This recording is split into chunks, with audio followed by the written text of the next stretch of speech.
The real story isn't half as pretty as the one you've heard.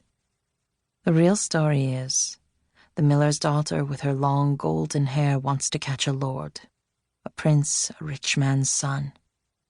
So she goes to the moneylender and borrows for a ring and a necklace and decks herself out for the festival. And she's beautiful enough. So the lord, the prince, the rich man's son notices her and dances with her and tumbles her in a quiet hayloft when the dancing is over. And afterwards he goes home and marries the rich woman his family has picked out for him. Then the miller's despoiled daughter tells everyone that the moneylender's in league with the devil, and the village runs him out or maybe even stones him, so at least she gets to keep the jewels for a dowry, and the blacksmith marries her before that firstborn child comes along a little early. Because that's what the story's really about, getting out of paying your debts. That's not how they tell it, but I knew. My father was a moneylender, you see. He wasn't very good at it. If someone didn't pay him back on time, he never so much as mentioned it to them. Only if our cupboards were really bare, or our shoes were falling off our feet, and my mother spoke quietly with him after I was in bed. Then he'd go, unhappy, and knock on a few doors and make it sound like an apology when he asked for some of what they owed. And if there was money in the house and someone asked to borrow, he hated to say no, even if we really didn't have enough ourselves.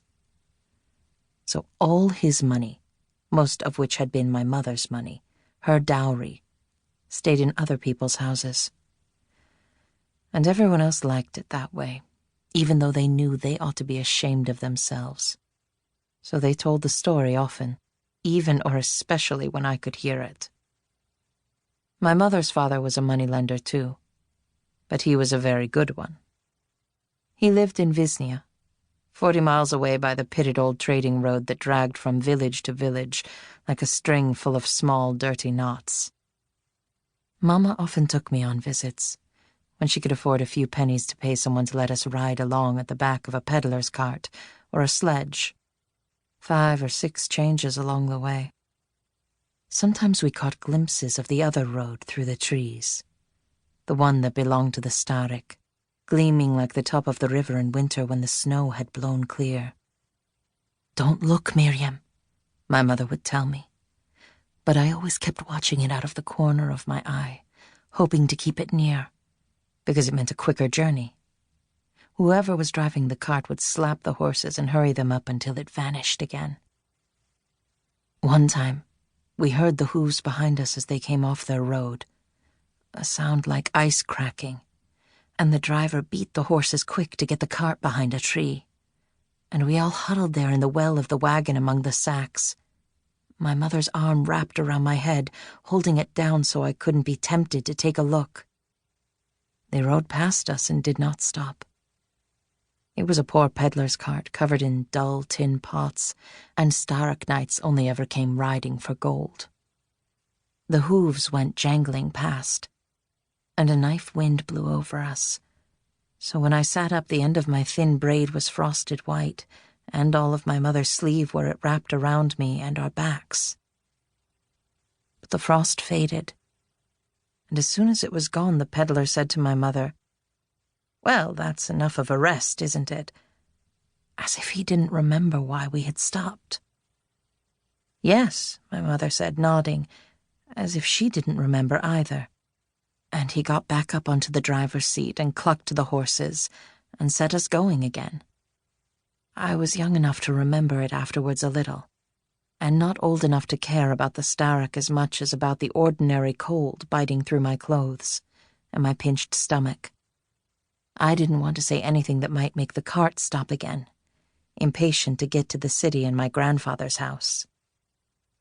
My grandmother would always have a new dress for me, plain and dull brown but warm and well made, and each winter a pair of new leather shoes that didn't pinch my feet and weren't patched and cracked around the edges. She would feed me to bursting 3 times every day, and the last night before we left she would always make cheesecake, her cheesecake, which was baked golden on the outside and thick and white and crumbly inside, and tasted just a little bit of apples, and she would make decorations with sweet golden raisins on the top. After I had slowly and lingeringly eaten every last bite of a slice wider than the palm of my hand, they would put me to bed upstairs, in the big cozy bedroom where my mother and her sisters had slept as girls, in the same narrow wooden bed carved with doves. My mother would sit next to her mother by the fireplace and put her head on her shoulder. They wouldn't speak. But when I was a little older and didn't fall asleep right away, I would see in the firelight glow that both of them had a little wet track of tears down their faces. We could have stayed. There was room in my grandfather's house and welcome for us. But we always went home, because we loved my father. He was terrible with money. But he was endlessly warm and gentle, and he tried to make up for his failings. He spent nearly all of every day out in the cold woods hunting for food and firewood, and when he was indoors there was nothing he wouldn't do to help my mother.